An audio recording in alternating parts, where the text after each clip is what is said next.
Fitoria e mbrëmshme e Kosovës në Bratislav ndaj Slovakisë i entuziazmoi të gjithë.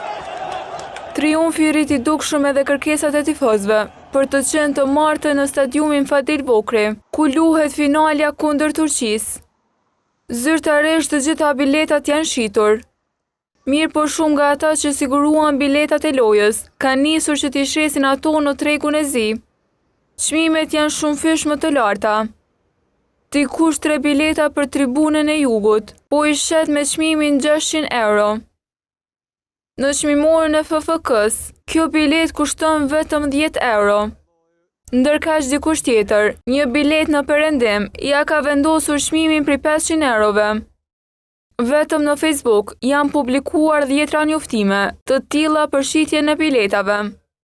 Këtë raste, avokati Florem Shefqeti vlerëson se nuk duhet të kalojnë pa u hetuar nga organet e rendit.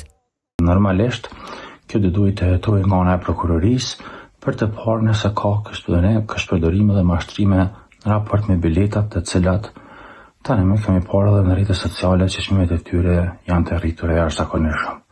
Gjatë ditës policia e Kosovës nuk është përgjigjur nëse ka filluar ndonjë hetim për shitjen e biletave në tregun e zi. Njohësi i futbollit, Rames Shala, thotë se në ndeshje ku interesimi është i madh, duhet që vetë federata t'i ndërmarrë disa masa.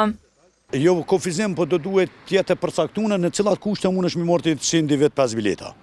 Dhe kjo, nëse qaj numër që janë të verifikueshme, nëse me numër në tem personale ko morë në pjesën zonën A1 për shembull, zonën A i ko morë 5 bileta, numërin personale është jemi, dijen që ato bileta shihen në Facebook me automatizëm, federata mundet me anulu.